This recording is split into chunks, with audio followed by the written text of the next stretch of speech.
In today's interview, I am talking to Ray. Now, Ray has had ME-CFS for almost 19 years, and he's not had it easy. In addition to suffering from this illness at quite a severe level, he's also had other serious health challenges, including a variant of Guillain-Barré Syndrome called Acute Motor Axon Neuropathy. Now, that actually left him totally paralysed for a significant period of time, and even today, he still suffers from paralysis below the waist.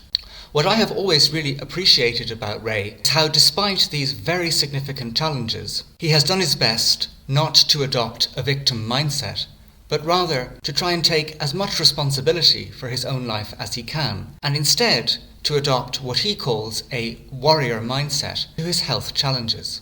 Now, Ray also has a YouTube channel called True ME-CFS Uncensored. He talks there about his personal journey, but also he offers various challenging critiques of some aspects of the ME-CFS world. Now, I am someone who believes in discourse. I like to hear different perspectives, even ones which are very different from my own and which therefore challenge me, and even if ultimately I end up maintaining my original position. Now, in some cases, Ray and I are not singing from the same hymn sheet. For example, he distinguishes between what he calls two different kinds of ME-CFS. One, true ME-CFS, which is caused, in his view, by particular viral or chemical exposures, and then processing ME-CFS, which is caused by PTSD or other factors.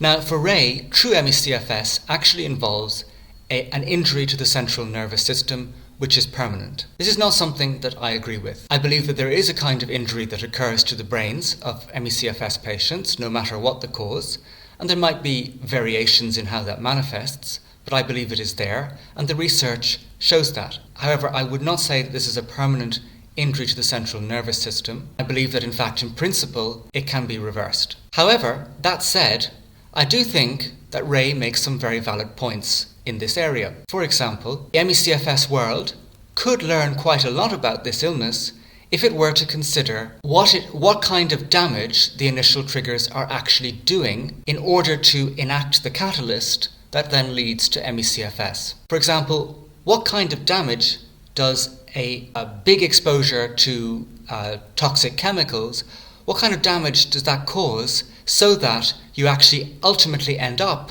with an illness like ME-CFS? For me, my YouTube channel is not a place where everyone needs to sing off the same hymn sheet. It is a place for different voices, and it's very important when we are trying to establish the truth to be exposed to different perspectives and then think critically ourselves about where we actually stand. So I hope that you find this video interesting. I hope you find it thought-provoking. So with all that said, let's now get to the interview. Tell us, when was it that you first got sick, and tell us about what happened to you back then. Back on May 6, 2006, I was exposed to a group of nerve agents. Accidental, nobody was at fault, just wrong place, wrong time. And what wound up happening is I had been exposed to a group of nerve agents in the morning, and then later on that afternoon, I accidentally got exposed to a second group of nerve agents. Because I inhaled these agents, they went into my bloodstream, and there were certain components of the agent that had dilating factors to them. And this allowed, when they combined in my bloodstream, to basically create the equivalent of a bioweapon. And that allowed it to transfer through my blood-brain barrier, go into my central nervous system, where it completely wreaked havoc and permanently injured my central nervous system in that way. You know, once you're exposed to these types of chemicals, you cannot, there really isn't a cure at that point. You're now having to just deal with the consequences of it all. So I spent about 3 or 4 months in the acute phase. Acute is where the chemicals are basically cycling through your system and changing and altering and damaging, kind of like a virus does. And after the acute phase, you then enter what is called the chronic phase. And that is where your system has now been permanently damaged. And the chronic phase is the residual. That is what is now being presented. So when people see me now, they don't see somebody with an ongoing chemical problem. What they see is the actual residual damage resulted from the chemical exposure. When this sounds really terrifying, actually, this initial nerve agent exposure, and that happened to you, Did you start developing the classic ME, post-exertional malaise and exercise intolerance very soon after that, or did that come as the chronic phase continued? The first indication that something was wrong was that evening on May 6, 2006. I started to develop a flu. And for the next several days, that flu I just kept feeling like I'm coming down with something. You get the tickle in your throat. You're getting sick, but nobody else maybe does. And then after the incubation period, which in my case was I got sick on that was on a Saturday. So it was the following Friday that all hell broke loose. And what wound up happening is my flu was not viral. It was actually chemical. And that was actually a chemical flu presentation that I was demonstrating. And it was one of those flus that I was extraordinarily sick. I looked like I had Ebola. I mean, I was not the guy you wanted walking into the emergency room. I was the guy that, when you saw somebody like me come into the emergency room, you put everything on lockdown. And my body was being assaulted by these chemicals that were now in my central nervous system. And they were actually transforming how the processing in the central nervous system was working. And sadly, when I got there, I had a suspicion it was chemical. And I was in a canatotic state, meaning I couldn't communicate very well. I could at times say things, but I was so delirious at this point. They suspected I had West Nile disease, West Nile, the mosquito virus that people contract. And they suspected that I was actually in very, very late stage West Nile. And they were also expecting he was beyond saving at this point. And so there was a lot of sympathy going on, a lot of compassion by the doctors. But what wound up happening, like with so many people with this condition, when they went to run all the tests, everything came back normal or negative, including all my drug tests. So all of a sudden, these doctors and these nurses that were preparing my wife for the worst, and, they were we just need to help him basically cross over at this point. Their demeanor immediately changed once the results came back. I was treated as a drug addict. I was experiencing psychological issues that I was a liar. I was not being truthful with them. Inconvenience. I was wasting their valuable, precious time. Everything was coming back normal, except I had a 96.8 degree temperature. When somebody comes into your ER looking like they're dying from Ebola, you don't expect to see a 96.8 degree temperature. But people with chemical exposure, that's consistent. And, that's the problem with these, when they just do random testing, they are not looking for chemical exposures. They're looking for viral microbes.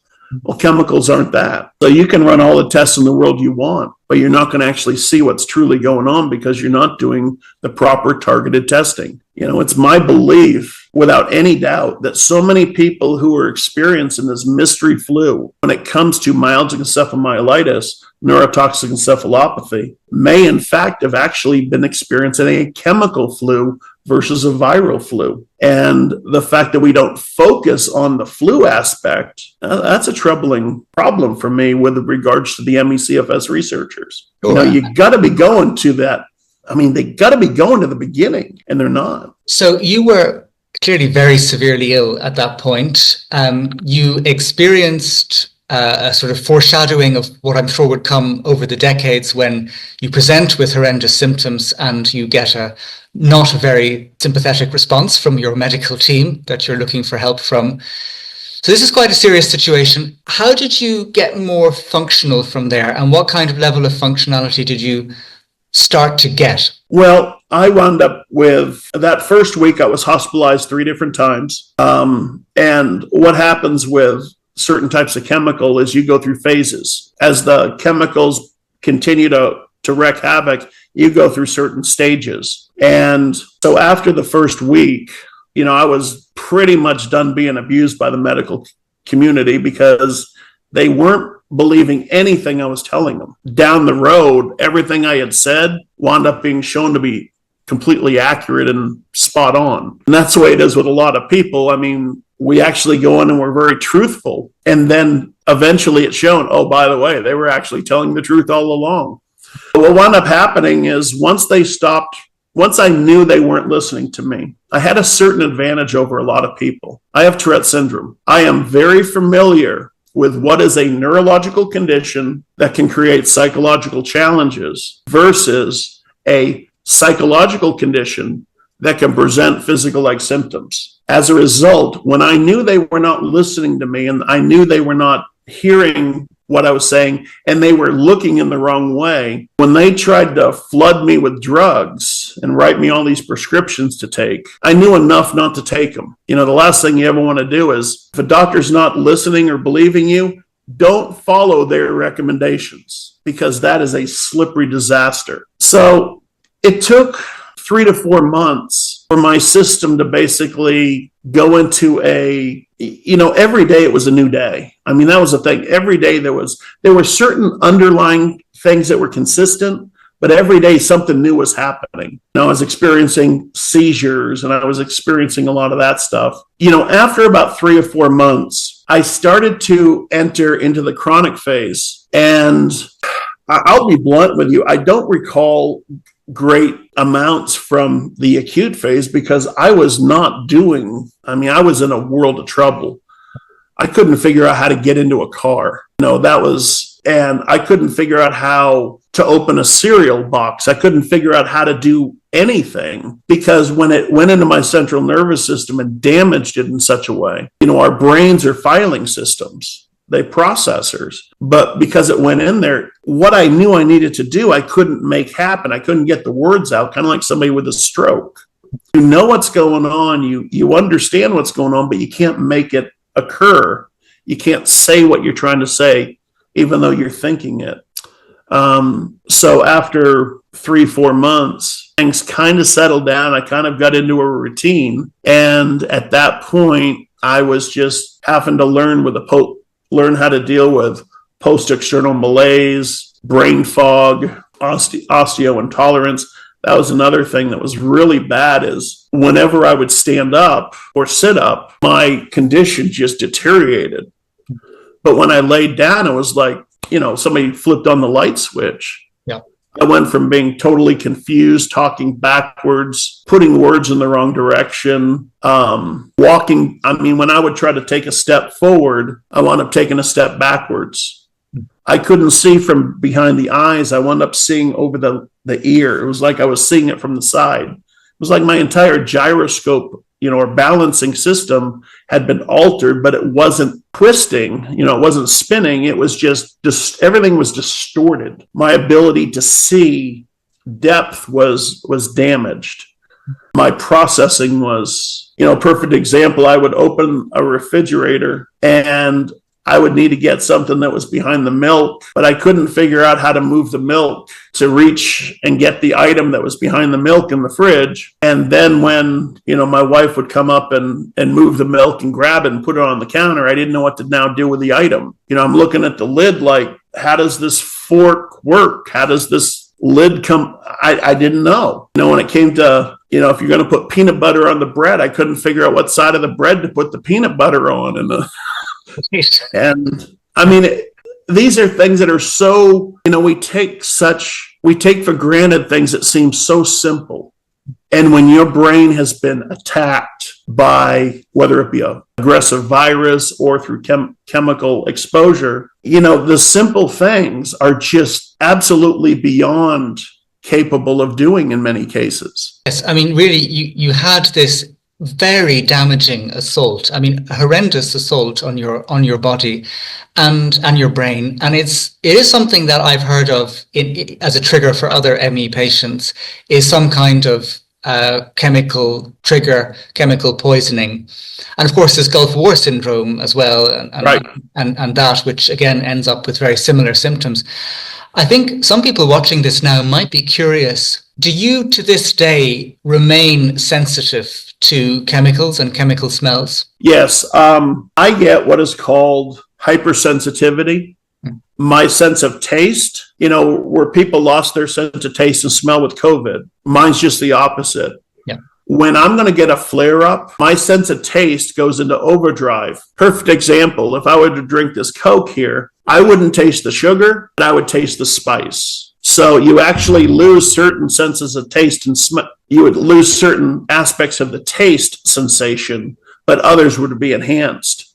The other thing is my sense of smell goes into overdrive. It's like you're a bloodhound, and my sense of depth perception is heightened. It's like my central nervous system is just on fire. It's alive. I can feel every goosebump. I can feel fluid as it pumps through. When you explain this to doctors, they look at you like you're insane. Yeah. Because that's not the way the human body works. And whenever they tell me that, I always say, yeah, but people don't die. And I always use a strawberry analogy. When they say that's not the way the human body works, and I always say, and strawberries don't kill people. And that's the thing is a lot of people, you can have 1,000 people eat a strawberry. One person dies from eating the strawberry. It doesn't mean that the person that died eating the strawberry wasn't telling the truth. Right. Just because 999 other people didn't die doesn't mean that one person is not unique. I mean, what you're talking about, I think that I sometimes think of this with the example you first gave, where people lose sense of taste, and there are also people who lose the sense of smell, and those things are recognized. But what people struggle with, doctors, is thinking that the opposite can also occur, which is that people's brains can become more sensitized, and you can then start actually picking up, like a bloodhound, as you say, these other scents. So I imagine now, if someone were to come into the room wearing perfume, you would be smelling that in a way that someone else wouldn't really pick up on it. But yeah, like if my daughter is using fingernail polish, that can't happen. We can't use certain cleaners. When I'm in the hospital, they come in and they'll start mopping the floor, and it just depends on how far away from a surgery I've been. If it's within a couple hours, it sends me back into another seizure. But over time, I've learned to cope, learned to adapt. I don't live my life worrying about being exposed to stuff anymore, because I've just learned to adapt to it. It's just part of life. Certainly. But yeah, if we're driving in a car and my daughter decides she's going to paint her fingernails, no, that needs to stop, and it needs to stop now. Yeah, right. I understand. And I think a lot of people watching this will relate to that. Increased sensitivity to noise, smell, sound, light. They're all big issues. So you had this initial assault, you have the reactions to it, the ongoing long-term reactions. You're describing you're getting post-exertional malaise, orthostatic intolerance. You're having seemingly probably lower blood volume if you're having orthostatic intolerance as a consequence. So ME-CFS has set in. Now, at a certain point, you also go through other quite serious health problems when paralysis comes along. So why don't you tell us about that? Yeah, in 2017, at this point in the game, I had already been disabled. I stopped working in 2016. And so in 2017, I found myself tripping a lot more than I normally did. I found myself I didn't realize what was about to happen. And I got hurt a lot because I just started falling, and I'm thinking I'm just tripping myself. But what I didn't realize is my legs were actually starting the early phases of the Guillain-Barré variant. My legs were actually drooping. Instead of me tripping, they were actually just going out from under me from drooping. And that's actually what happens to people with acute motor axon neuropathy. When we become paralyzed, our bodies lose resistance. A person can't psychologically make themselves droop. They can flop, they can flounder, they can, be a professional wrestler but you can't physically droop. When you develop acute motor axon neuropathy, your body droops. So all your extremities are no longer able to move. I mean, they're having to hold my head up, because if not, I was falling over and I was choking. And so that was, like I said, 2017, and it was about 6 weeks. We didn't have insurance, which was a huge problem. So there was very, very little medical they wanted to really provide me at the time. But it took about a year. I had to teach myself to walk, talk, breathe, really without any medical support. There was a lot of questions about whether I actually had this condition. It just so happens when you have acute motor axon neuropathy, it leaves behind a biomarker. So a lot of the neurologists who doubted what was going on eventually were shown, once again, he's telling the truth, because they were doing regular testing instead of targeting testing. You've got to be doing targeting testing on people. You can't just throw darts at a dartboard and hope to find something. You got to listen to the patient. They will give you an idea where to look. And it took about a year. I started doing a whole new series of seizures. And I recovered quite a bit. But after acute motor axon neuropathy, just like with a lot of people with Guillain-Barré, there's residual damage. And that's what people see, kind of like somebody with polio. You have polio, they don't have polio anymore, but they got the damage that's left behind by the polio. Somebody with a stroke, they don't have a stroke right now, but they have damage from the stroke. And that's what they're seeing. So when people see me today, that's what they're seeing, is the residual damage of these conditions that I've somehow managed to survive. That sounds like such a terrifying episode, to have had paralysis for such a long time and not really to receive any support again from the medical profession. But somehow your body did get better to a significant extent. As you say, you have the residual damage and you fought through that. And so now the residual damage is basically a kind of paralysis below the waist that affects your walking. Yeah. So the situation now for you, in addition to ME-CFS, is that you have this additional difficulties with movement, with this paralysis below the waist. And, what strikes me very much about your story is it was so random how it all started, so unfair. This was an exposure to nerve agents which changed your life. And you could very easily sink into really total misery about a total change like that. So can you tell us, please, how do you actually cope with having ME-CFS and the effects of these other conditions? How do you find meaning in these difficulties? Well, as somebody that's had Tourette syndrome since I was 5 years old, I was used to doctors, I've had Tourette syndrome since 1972, 73. I have had doctors during the 70s and 80s. It was we didn't know what it was. I was always misdiagnosed up until I was in my teenage years. And it was a television show, Quincy ME, that actually showed the world what Tourette syndrome was. And for the first time, people realized he's telling the truth. But I had to learn how to be okay with the fact that doctors can be wrong. So in 2006, when I got sick, and I knew they weren't believing me, I knew they weren't hearing me, I didn't internalize it in a way that was destructive. I was familiar with being misdiagnosed with a neurological challenge. So I was able to handle it better. When I was younger, I did not handle things well. People with Asperger's, people with ADHD, people with OCD, and then Tourette syndrome, I had all four of them. I overblew things. I did not handle things the way I should have handled them. But over time, I learned how to handle them.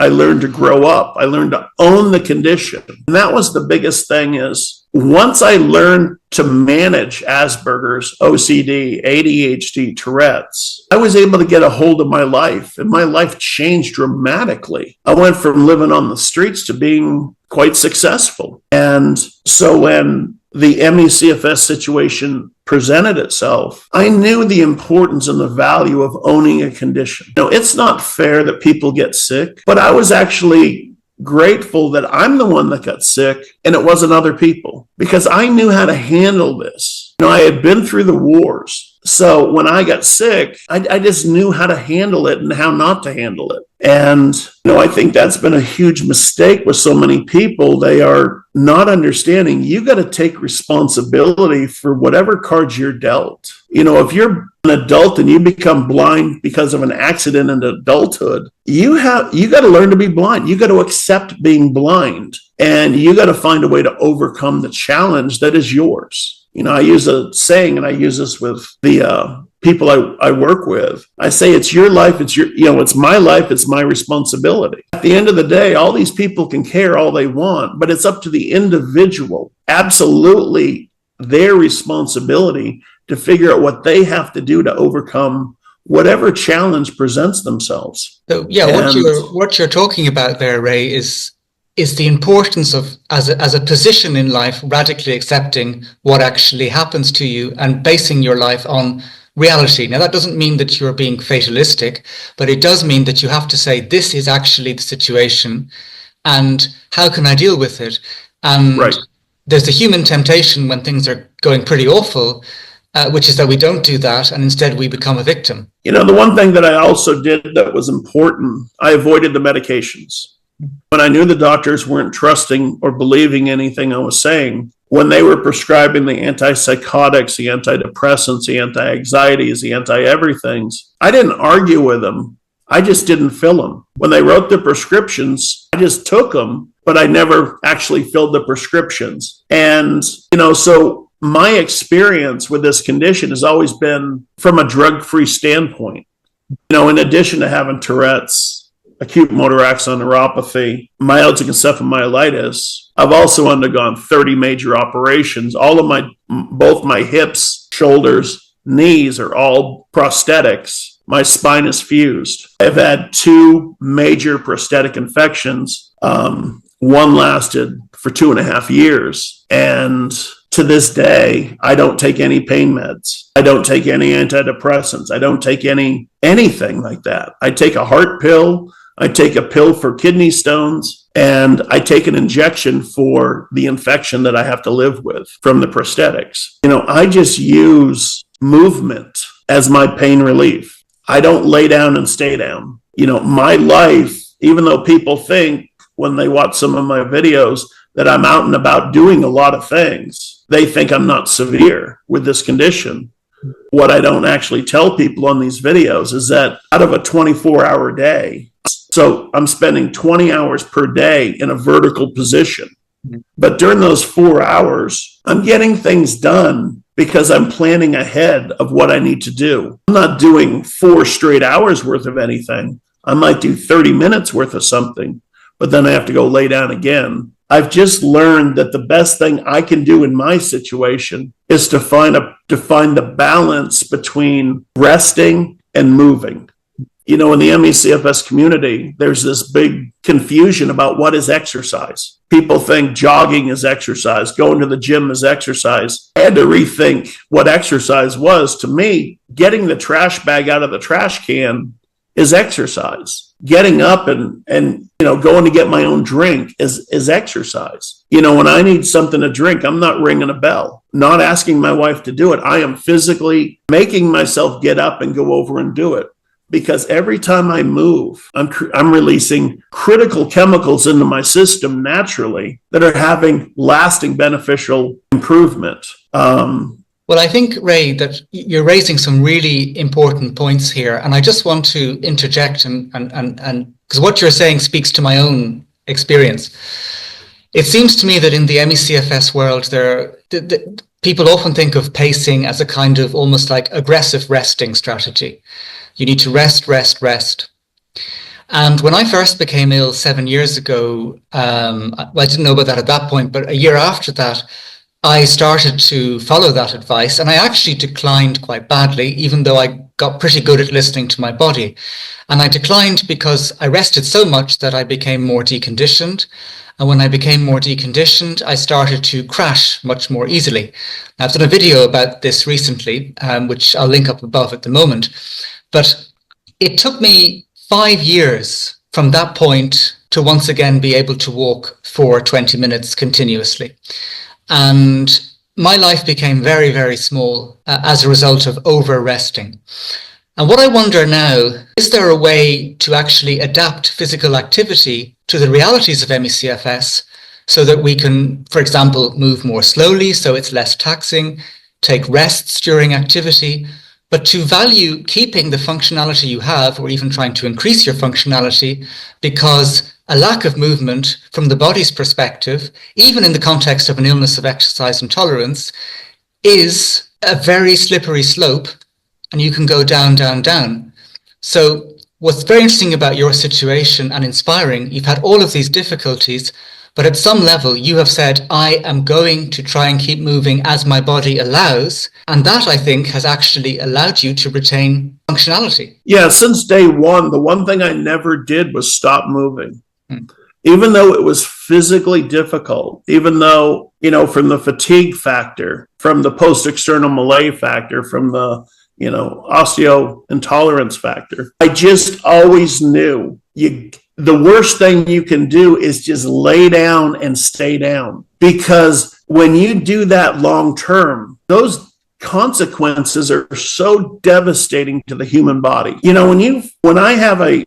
When they cut my arm off, okay, or they cut my leg off or whatever it is and put a prosthetic in there, the first thing I do when I get home is I go for a walk. I am outside taking a walk, regardless of how much blood's pouring out, because I gotta stay moving. Moving is exercise to me. I'm not running. I'm not going to the gym. I'm simply moving. I'm moving my body. I'm moving my brain. So many people are laying there and just doing nothing. The human body cannot sustain that. Not only is it physically not going to work, but mentally, you're not releasing chemicals that benefit you. Maybe you're taking medications that are artificially releasing them, but that's not the same as getting out into the sunshine, getting out into the wind, getting out into the air, and doing for yourself. So many people have lost their independence because of this condition. I never followed anyone's advice. I never followed the playbook of the ME-CFS community, because when I got sick, we didn't have a playbook.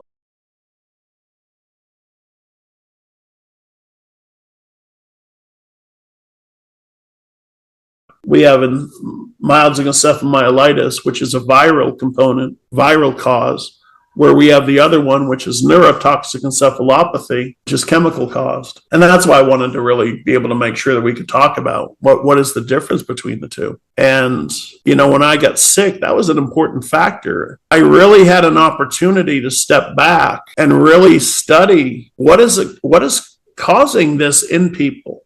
How are chemicals and viruses combining in the bloodstream and then injuring the patient? Because for people with true myalgic encephalomyelitis, that means you have a central nervous system injury. You were exposed to a virus, whether it be mono, we know with COVID, that's a viral component that triggered the injury. Today we see long COVID not as a ongoing viral problem, but long COVID today is actually being recognized as an injury of the central nervous system that was caused by the viral component. Well, I wonder, is it really framed as an injury of the central nervous system, or is it more that we're just seeing abnormalities in brain scans? Because where I think maybe I'd have a different perspective is the language. Abnormality is an injury. Well, it is an injury, but it's not necessarily permanent. No, you're right. Yeah. But that's actually an important aspect too, because we look at ME-CFS as a single condition, okay? Let's just say long COVID is ME-CFS and so on. We need to be understanding that just like there's different cancers, cancer is cancer, but you have to break the cancer down into different variants. I absolutely believe that that ME-CFS is able to be broken down into two different variants. Okay. And one of the reasons why I refer to my channel as true, and I wrote it down so I can true ME-CFS is a physical injury to the CNS, central nervous system. This was a direct result of a chemical, viral, or microbe exposure. True ME-CFS cannot be reversed. However, with time and targeted therapy plus approach, true ME-CFS usually can recognize and see some improvement, but we can't be cured. We then have what is called processing ME-CFS. Processing ME-CFS is a condition that results from things like post-traumatic stress disorder, low iron, hormonal changes, estrogen issues, testosterone issues, imbalances in chemicals that can be targeted and show improvement for the person.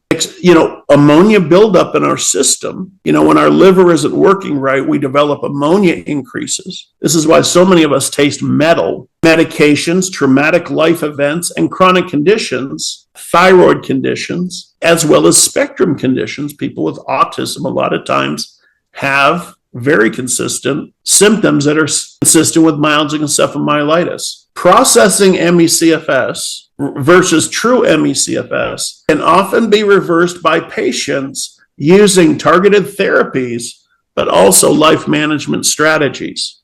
If you see somebody who has herpes, for example, herpes simplex, many of the people will actually have symptoms very, very consistent with what a person with true myalgic encephalomyelitis will experience. But if we can get their herpes under control, their symptoms can improve. A person with low iron, women are notorious for this. They have low iron levels.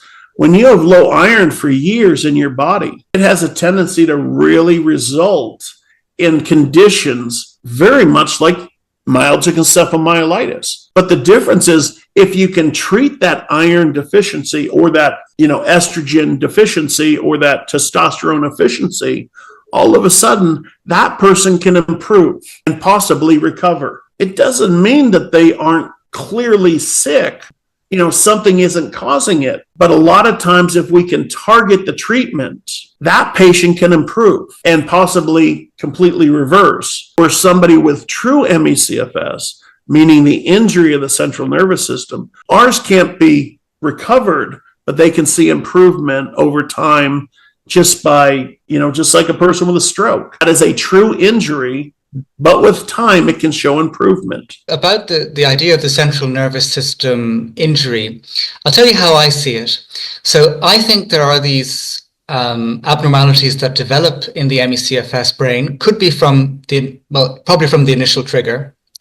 I think they may worsen once the other factors in the illness become established, like the low blood volume, autoantibodies, microclots, which are then feeding back into reducing blood perfusion into the brain. Therefore, the brain further struggles. So it's kind of interlinking vicious cycles. But my feeling is that those issues, no matter what the cause, are ultimately reversible. I think that neuroplasticity, which is used in other conditions, for example, in stroke, people use neuroplasticity to regain the use of limbs. I think that can be applied to help with these central nervous system issues. So from my perspective, I think that no matter what the cause, whether it's PTSD-like trigger versus viral trigger versus chemical trigger, these injuries in the brain can actually, because the brain is so plastic, can potentially be returned to a healthier state or even to normal, thereby facilitating recovery, assuming the other vicious cycles can also lift. So that would be where I would come from it. I wonder, what do you think of that? I completely agree with that. Mm-hmm. But I believe we need to be looking at an understanding that there's different variants. Mm. If you have a stroke, you have an injury. Mm. We know that. You can't cure an injury, but with time you can improve upon it. But it's a physical injury. No matter what you do, you're always going to have that injury because it is a physical injury, a physical alteration. Where when a person, say, has low iron, they're being affected, but the injury is not permanent. I absolutely agree with the neuroplasticity concept. I believe that really needs to apply towards those with processing ME versus those with a physical injury. But that doesn't mean brain retraining can't work with both of them. The ME-CFS community hates the term brain retraining. But you know what? Cancer patients do very well with brain retraining. They do better when they think differently. The last thing they want you to do is they want you to have a positive outlook, a positive mindset, because it releases chemicals into your system that are extraordinarily beneficial. But it's not going to cure your condition, but it can definitely improve your condition and your approach to the condition. But I do believe that we need, and I do believe that we need to be looking at ME-CFS as different variants. It is the same condition, just like cancer is the same condition. Whether you have leukemia cancer, whether you have, breast cancer, it's cancer, but they're clearly different. And the approaches have to be different. I don't like putting everything under a single umbrella. I think that's a mistake. And that's why, like when I talk about neurotoxic encephalopathy, the chemical variety, which is the sister condition of ME, versus the viral version of ME, they're both the same condition. The difference is cause origination. One's caused by the virus, one's caused by the chemical. Same condition results, but cause origination is different. When we look at people with processing ME-CFS, you can have different cause originations. It's the same technical condition, but by looking at the cause origination, we can now target treatment. Somebody with post-traumatic stress disorder, you treat them differently than somebody with iron deficiency. For so many people, if we could just give the patient the respect they deserve, figure out what is actually causing, what is the underlying chemical component that's triggering the condition. If we can target that condition, we can then show improvement in that patient. Maybe permanent, it may be an ongoing strategy that we have to continue to work on, but the patient has to also be willing to participate in. You can't just rely on the medication. You have to rely on yourself as well. It's a partnership, just like with doctors. It's not doctors versus us, patients versus doctors. We have to be in partnership together. We have to work together to try to find the resolutions that work. There's so many people who, I deal with this every day with other people. Yes, you have a condition. Yes, you maybe have a problem. Yes, maybe you have a very real injury. You can do more for yourself than you're willing to do. And one of the worst things people in the ME-CFS community hate to hear is we're lazy. The fact is, just because you have a chronic medical condition does not mean you're not lazy. When I deal with people that have Down syndrome, we have Down syndrome people that are flat out lazy. And then we have ones that aren't. Just because you have a medical condition does not mean you're not a lazy individual by nature. There's a lot of lazy individual. There's a lot of people in the ME-CFS community that are just naturally lazy. And it's easier to have somebody do for them what they should be doing for themselves. And this is something that we have to discipline ourselves on, self-check ourselves on. Everybody wants a caregiver. There was this one lady in one of these groups the other day. She's complaining because her 80-year-old parents won't come into her bedroom, get her out of bed, help her get into the wheelchair so she can go to the bathroom. Yet she's complaining they're not helping her do this, but she's able to do this herself nonetheless. And she believes because she's heard, we should do everything in our power to not crash. Therefore, I should not help myself into the bathroom. I should wait for others to help assist me. I think that where I think the messaging around not crashing has gone kind of badly wrong is the way I think it could be helpful, because I do think that crashing, it does objectively heighten all of the illness mechanisms. That's what happens when you crash. Yeah. The problem is we still need to move, and we also want to get stronger if we can. So the way I look at it is a 50% rule. Can you actually do 50% on any given day of what actually will not trigger a crash, so that you're always doing something, and that will increase over time, because as you feel better, that 50% will also expand because you'll have more capacity. And I think the problem with the crashing is it's framed as management. It's framed as avoiding. It's just framed very negatively, rather than seen as an enabler of actually being able to do more and increase your baseline, because you're doing that from a position where you're actually more stable. You haven't crashed. So I think there's a real issue with how it's framed in such a negative way, just in terms of management, rather than a facilitator for actually improving your baseline capacity. I printed this off of Whitney's website, and his words are, my number one piece of health advice for chronic fatigue syndrome, myalgic encephalomyelitis patients, more important than any current medication or treatment, is to never exceed your energy limits. Always avoid crashing. I crash every day. And because I crash every day, I have learned how to crash. So many people, they're spending all their life trying to avoid the crash. When you learn how to crash, you learn how to manage it. Michael J. Fox from the Parkinson, the actor with Parkinson's, he's like, I got 10,000 different coping mechanisms. But in order to live, you have to learn to develop coping mechanisms. So many people they have been so convinced that if you crash, you're not going to get better. If you crash, you're only going to get worse. Possible. I'm not going to sit here and say, because I can only speak from my experience. For me, that's not been the case. When I crash, there's different levels of it, obviously. Every day, I don't approach a task with this worry, I'm going to crash.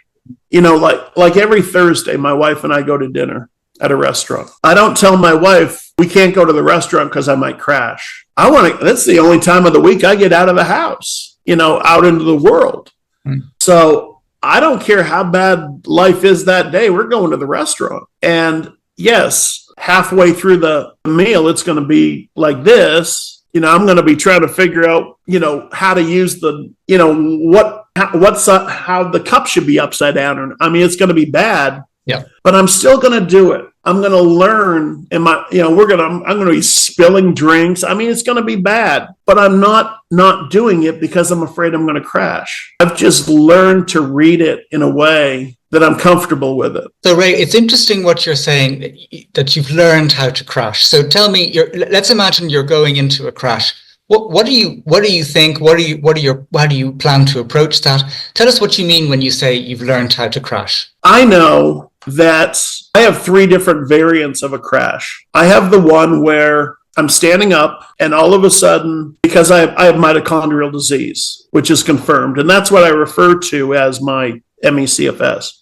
It feels like the blood, all of a sudden things will be okay. Let's say we're going to do a 10-minute process. The first 10 minutes or 8 minutes is fine. And then all of a sudden it's like my blood just loses all its oxygen.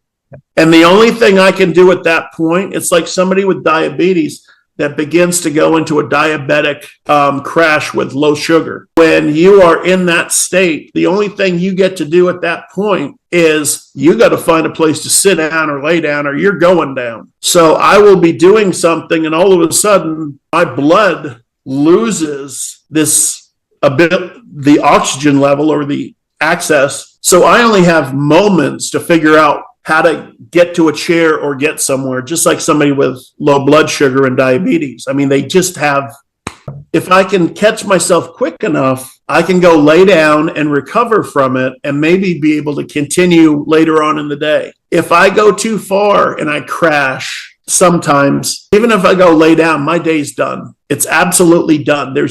I'm feeling it in my blood. It is not a lung issue. I am feeling zero oxygen in my bloodstream. And then there's the other one where you don't have to crash necessarily. You're going to crash just by waking up. And those are the days that are ones you just have to kind of learn. Everything I touch I'm breaking. Everything I'm trying to do, I'm reaching for some and I'm knocking it over. My system is on fire. I'm extremely irritable. I'm always having to apologize to my wife and kids because they say something and, it's like fingernails on the chalkboard. Yes. All you want to do is just, those days last 1, 2, 3 days, but I've learned over the years they will pass. So during those moments, I don't dwell on this. I don't say, why is this happening to me? This is so unfair.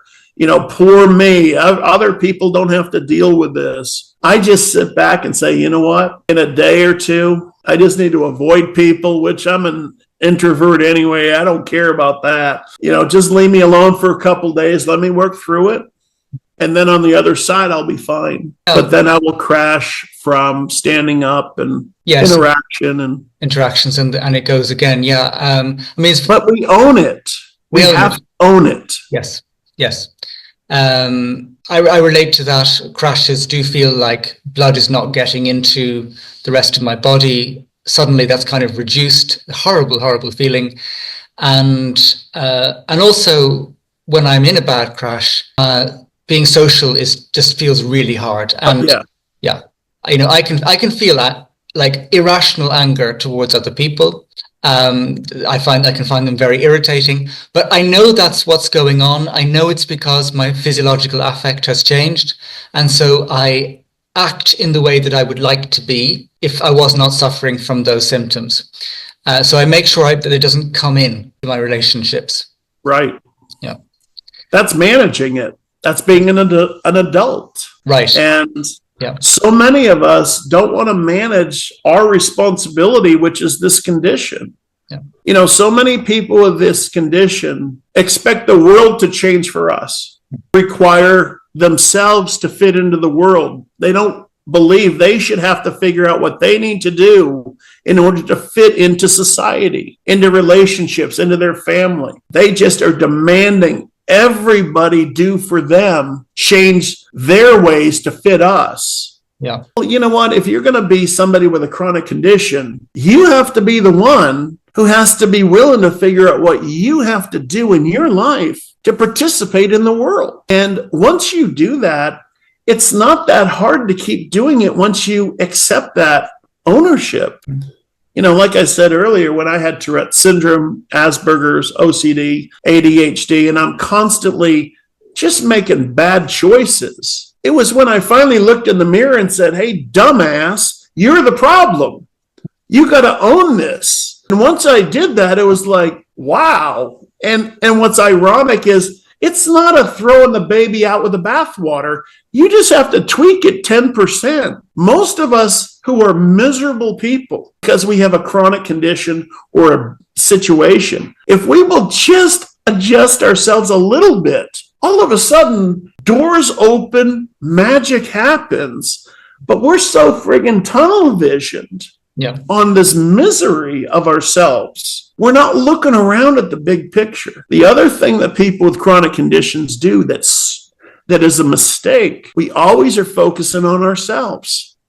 When you focus on others, that giving mindset, that compassion for others mindset, you take away that selfishness from you, and all of a sudden you're a much more pleasant person to be around. And I think from the heart, you really have to do that. Yes. I mean, one of the things I've noticed, tell me what you think about this. I mean, the people with ME-CFS who I know personally in my life and who I've met through support groups that are not online, but they're just kind of like closed groups, WhatsApp groups, and then I've developed friendships there. I have actually found them to be very inspiring people. I have found them to be taking responsibility. I have found them to be trying to do their best with difficult circumstances. The way I look at it is I think there's a problem with some of the online culture that's developed around ME-CFS, some of the larger forums and groups, which I think, that saying misery loves its own company. I think that's kind of developed in some of those places. And people are not asking these kinds of questions about how can I still, despite these really difficult circumstances, lead my best life, given the cards. And so I wonder what you think about that. I think that it might not be ME-CFS people per se, but what we see is that there's a conglomeration online where these kinds of voices have come out on top. Yeah, I would absolutely agree. There are people, many of these leading ME-CFS groups, the admins themselves have a lot of issues that have nothing to do with ME-CFS. They had issues before they became sick. They have issues now. But what a lot of people, when somebody like myself tries to go into one of these groups and say something in a way that's productive, people like myself are told to shut up. I am not allowed to speak. I am blocked. I am banned. I have been kicked out of every single ME-CFS group out there. The leading voices of the ME-CFS community, I'm blocked from. They don't want to hear anything I have to say because my approach is so different. Yet ironically, when I got sick, I was there. I knew in my life what caused the illness. And yet when I try to share any bits of information about what I experienced, I get the same treatment by the ME-CFS community that I get by the medical community. They don't want to hear it.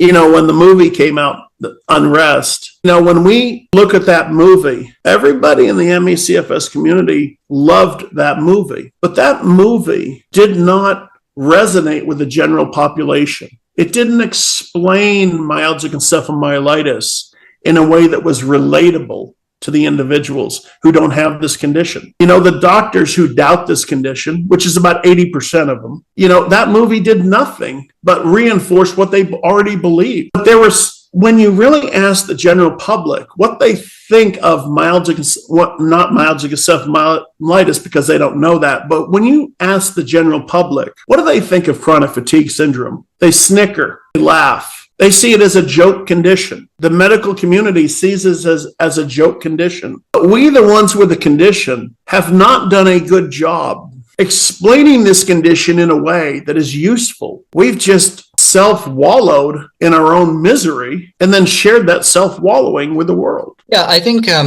you're raising some interesting points here. I watched the film Unrest in my first year of illness.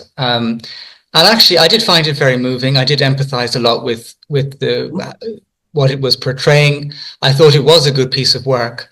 But I do accept your point that we're not... If I think back to before I had ME, I would have a real difficulty understanding what this illness is all about. Right. And something that I'm thinking about now is how can we actually explain this illness to people who do not understand? What can we do differently? I mean, talking about things like spoons. That's stupid. It's stupid. It doesn't, what does that mean to someone? We need to think of different ways. For me, I wonder about, absolutely concrete objective research findings that could be easily understood, like the low blood volume point or the muscle death when people are in PEM. These are one sentence phrases that you could start spreading about ME that change the narrative. But I wonder, what do you think? What could we do differently? I mean, you're pointing out the problem, but how could we talk about this in a more constructive way? Well, I look at the NFL and CTE, okay? The same people that misdiagnosed NFL players with brain injuries, concussion injuries, are the same medical experts that misdiagnosed the people with Gulf War illness. Gulf War illness and CTE, the patients were telling the truth. Both of those conditions are now confirmed to be injuries of the central nervous system. Long COVID is being confirmed as an injury of the central nervous system. Myalgic encephalomyelitis is, per what I'm saying, an injury of the central nervous system that is a result of a viral exposure. So instead of saying, I have Epstein-Barr virus that's activated, when Bennett Amalu, who discovered CTE in the NFL players, when he is talking about concussions, he doesn't use the term concussion. He calls it a brain injury. If myalgic encephalomyelitis is an injury of the central nervous system, it is a brain injury caused by chemical or viral exposure. You're not going to laugh at somebody who has a brain injury. You know what? We all laugh when somebody gets a concussion. Oh, that's funny. But when you really understand what the definition of a concussion is, a brain injury, you got a 12-year-old kid gets his clock cleaned because he was out there playing, football. Oh, you really got a bad concussion, and people think it's funny. But the fact is, the kid got a brain injury. Yes. Brain injuries aren't funny. No, they're not funny. So I think it's really, we need to start talking about what the nature of the illness is. We need to tell people, in a way that, you see, at the moment, people, if they hear about MS or rheumatoid arthritis, they can tell you 2 or 3 sentences about what they think that is, and it'll be roughly correct because it's in the societal, it's out there. We need some things that really can epitomize this illness and start to actually spread that. I think that we also have this huge burden of the CFS part of the term. I mean, the idea of calling this a fatigue syndrome is ludicrous. I think that we just have been hugely hampered by the attempts to name what this very complex illness truly is. And I'd almost want them to start again with what they know now. But look at where we start the investigation. We aren't starting at cause origination. How do you start an investigation when you ignore cause origination? Sure. The ME-CFS researchers don't even focus at all on cause origination. It's always about symptom. What's causing POTS? What's causing this? If you could get 20 people in a room who are reasonable people, who could explain what do they recall during the 2-week period prior to getting the flu, how much information we could get from that. I understand not everybody had the flu. We need to get, when NIH did their research a couple of years ago, that the ME-CFS community blew a gasket over. The research was actually very good. But what they did is they had a requirement to be a participant. You had to have had the flu. Granted, not everybody has the flu that has this condition, but they had to have a starting point. By everybody having the flu, they now had a basis to work with, just like with CTE in the NFL. When they were doing the research on CTE, everybody had to be a former player rather than just everybody under the sun being included in the situation. We need to be more target focusing on cause origination. And those of us that have had the flu, what can we explain that we recall? Most people that develop gradual onset ME-CFS, they don't know where it came from. There's a lot of folks like myself out here. We know exactly where it came from because we know exactly what we were doing when it happened. There's a lot of sheep farmers, and one of the doctors talks about this. They were using sheep dip and they develop a strange condition. And, if we can just target, we got to stop making chronic fatigue syndrome everything. We got to get it down to, just like with CTE. CTE is a brain injury that is a result of concussion, traumatic brain injury. Gulf War illness. We know Gulf War illness was caused by sarin gas exposure. The key component of sarin gas is organophosphate. The nerve agents I discuss are organophosphates. But we're not going back to the beginning. We're starting like in the middle. We're focusing on, okay, we got this individual, he has brain fog. What's causing the brain fog? Well, if we can go back to the beginning, that gives us an idea where to look. Yeah, and we're not looking. I think one thing that does seem to be missing from the research is asking what is the cause. And one of the reasons I like so much the research that I talk about a lot on the channel of Wirth and Scheibenbogen is that they do actually, they're not necessarily asking what the cause is, and I think the cause is in the brain personally, but they are mapping out a model for how everything, including the brain problems, interrelate then with all the secondary issues that subsequently develop. And I find that to be the most comprehensive and compelling attempt in the research to get to grips with what this illness probably is. But I think you're right that actually very few people ask the question, where is this all, what starts this all off? Why do all these cycles then develop?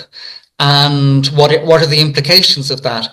And partly I fear and feel that the reason they don't want to go there is because if it is in the brain, it's it can tie in with if you don't think about it correctly, it can tie in with narratives that people want to stay away from in relation to ME-CFS. Well, when we look at CTE, okay? Yeah. When we look at CTE, what made CTE so dangerous wasn't what it caused, but the fact that it was preventable. When we listen to people, ME-CFS researchers, ME-CFS individuals, and they all say, we don't know cause origination. It's funny they should say that because the U.S. military since 1997 has openly stated Gulf War illness, as best they can explain it, resembles that civilian condition called myalgic encephalomyelitis.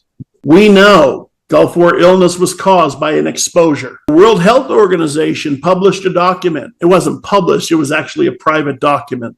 Back in 2007, they were sending this document to FEMA, the Federal Emergency Management. This was post 9/11. In that document, it says, myalgic encephalomyelitis is proof of our concern. The document was referencing bioterrorism. When you have the World Health Organization talking about bioterrorism and myalgic encephalomyelitis in the same, that should be telling. When you have the U.S. military and the world's militaries talking about Gulf War illness, which was a result of sarin gas exposure, and myalgic encephalomyelitis in the same document. That should be telling. Myalgic encephalomyelitis at the end of the day, and the reason why the medical community does not want to even touch this is the same reason the NFL did not want to touch CTE. CTE is not good for business. If myalgic encephalomyelitis is caused by something, then could it have been preventable? Is there something in the environment